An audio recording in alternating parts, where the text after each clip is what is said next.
Hello मेरे प्यारे बच्चों, आज हम पढ़ेंगे हिंदी का पाठ 8 अब्राहम लिंकन।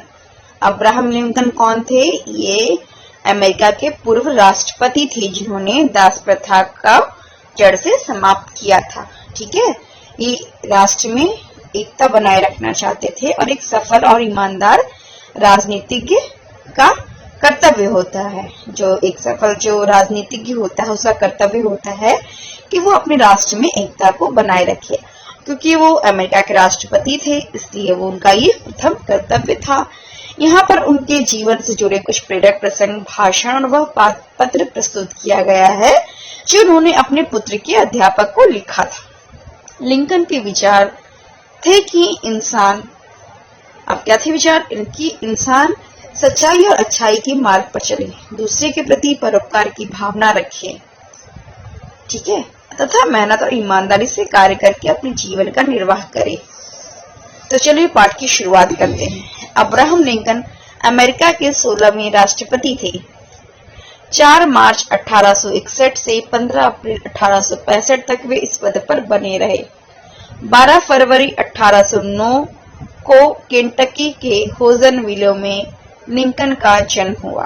उन्होंने प्रारंभिक शिक्षा ज्यादातर घर पर रहकर ही प्राप्त की।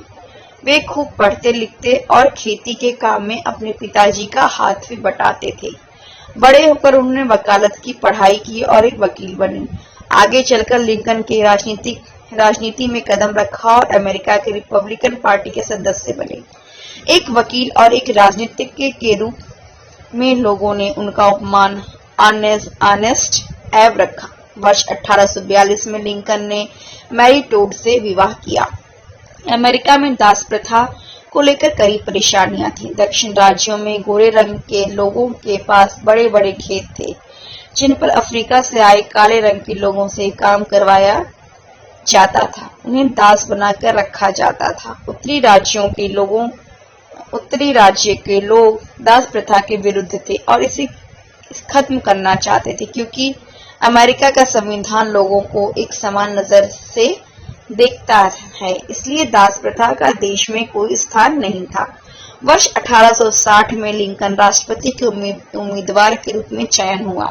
वह दास प्रथा की परेशानी को खत्म करना चाहते थे। उनके कार्यकाल के दौरान संघ से दक्षिणी राज्य अलग हो गए क्योंकि वे राज्य दास प्रथा को खत्म करने के विरुद्ध थे। दूसरी तरफ लिंकन और उत्तरी राज्य दास प्रथा को जड़ से उखाड़ फेंकना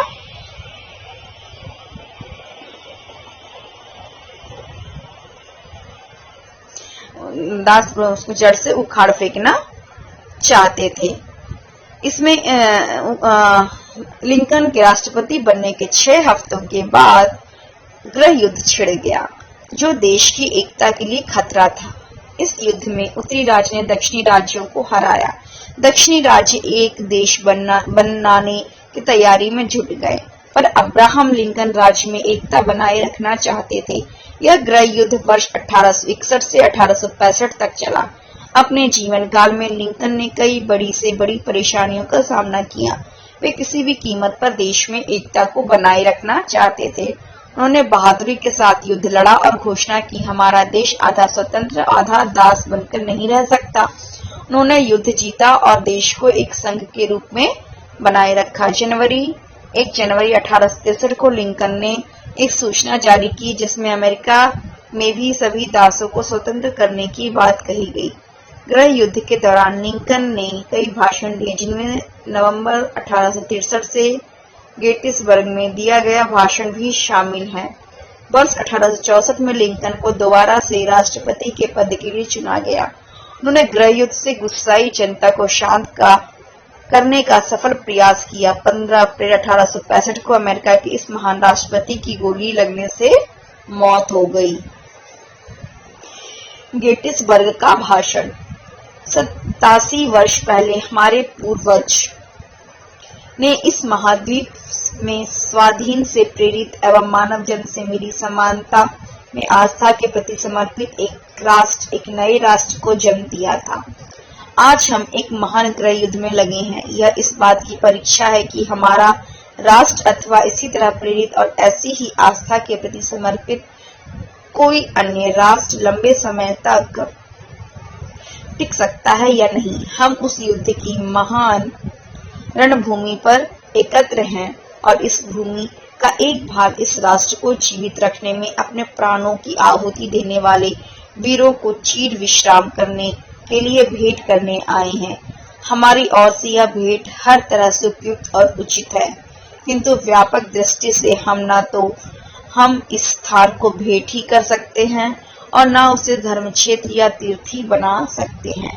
यहाँ युद्ध करने वाले जीवित या वीर गति प्राप्त सूरमाओं के स्वयं ही इसे ऐसी पुण्य भूमि और तीर्थ बना दिया है कि हमारी तुच्छ क्षमता इसमें कुछ भी घटा या बढ़ा नहीं सकती। हम यहाँ जो कह रहे हैं उस पर संसार बहुत कम ध्यान देगा, उसे अधिक समय तक याद भी नहीं रखेगा, किंतु हमारे शहीदों ने जो यहाँ किया है उसे संसार कभी ना भुला सकेगा। अब तो यह हम जीवितों का कर्तव्य हो जाता है कि जिस कार्य को ये शहीद अपने महान यत्नों से आज तक आगे बढ़ाते रहे हैं उसका शेष भाग संपन्न करने के लिए अपने आप को समर्पित कर दे। अब तो हमें ही उस महान कार्य को पूरा करना होगा। हमें ही उन शहीदों से उस उद्देश्य के लिए उत्तरोत्तर परायणता प्राप्त करनी है जिसके लिए उन्होंने संपूर्ण निष्ठा से अपनी बलि दे दी। आज हम प्रण करें कि अपने शहीदों की बलि व्यर्थ न जाने देंगे। ईश्वर की अनुकंपा से इस राष्ट्र में एक नए स्वातंत्र्य का आविर्भाव होगा और जनता के द्वारा जनता हेतु जनता का शासन इस पृथ्वी पर कभी नष्ट ना होगा। इन्होंने अपने भाषण में बोला था। अब क्या था? पुत्र के अध्यापक को अब्राहम लिंकन का पत्र। पुत्र के लिए उन्होंने अपने अब्राहम लिंकन को पत्र लिखा था। देखिए क्या लिखा था पत्र में। सम्मानीय महोदय, मैं जानता हूँ कि इस दुनिया में सारे लोग अच्छे और सच्चे नहीं हैं। यह बात मेरे बेटे को भी सीखनी होगी, पर मैं चाहता हूँ कि आप उसे यह बताएं कि हर बुरे आदमी के पास भी अच्छा हृदय होता है। हर स्वार्थी नेता के अंदर अच्छा लीडर बनने की क्षमता होती है। मैं चाहता हूँ कि आप उसे सिखाएं कि हर दुश्मन के अंदर एक दोस्त बनने की संभावना भी होती है। मैं जानता हूँ कि ये बातें सीखने में उसे समय लगेगा। आप उसे सिखाएं कि मेहनत से कमाया गया 1 रुपया सड़क पर मिलने वाले 5 रुपए के नोट से ज्यादा कीमती होता है। आप उसे बताएं कि दूसरे के प्रति जलन की भावना अपने मन में ना लाए। साथ ही यह भी कि खुलकर हंसते हुए भी शालीनता बरतना कितना जरूरी है। मुझे उम्मीद है कि आप उसे बता पाएंगे कि दूसरों को धमकाना और डराना कोई अच्छी बात नहीं है। यह काम करने से उसे दूर रहना चाहिए।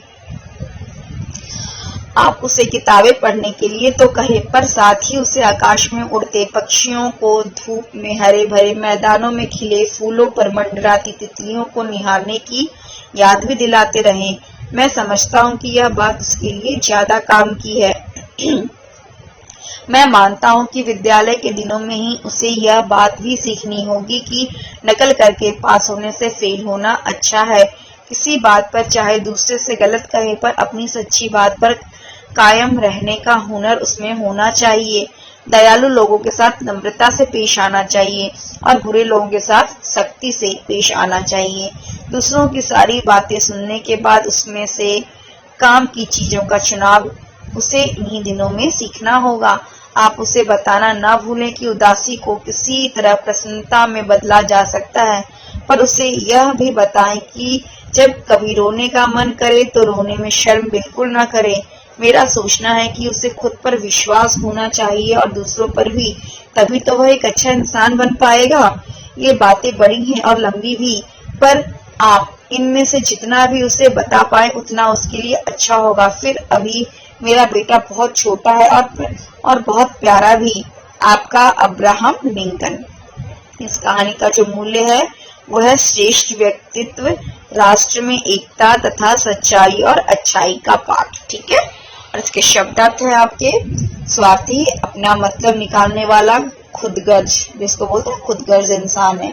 शालीनता, नम्रता, क्षमता, सामर्थ्य, योग्यता, प्रारंभिक, शुरुआती, कार्यकाल, कार्य करने का समय, परायणता, किसी कार्य में लीन हो जाना, हुनर, योग्यता, कौशल, प्रथा, रिवाज, दयालु, कृपालु दया करने वाला, चीर दीर्घकालीन, आर्नेस्ट ईमानदार, समर्पित अर्पित किया हुआ, आविर्भाव प्रकट होना, संविधान कानून के रूप में बने हुए मौलिक नियम एक सिद्धांत, सूरमा योद्धा बहादुर, चुनाव चयन चुनना, शक्ति कठोरता, दास गुलाम, अनुकंपा दया हमदर्दी, स्वातंत्र स्वतंत्रता।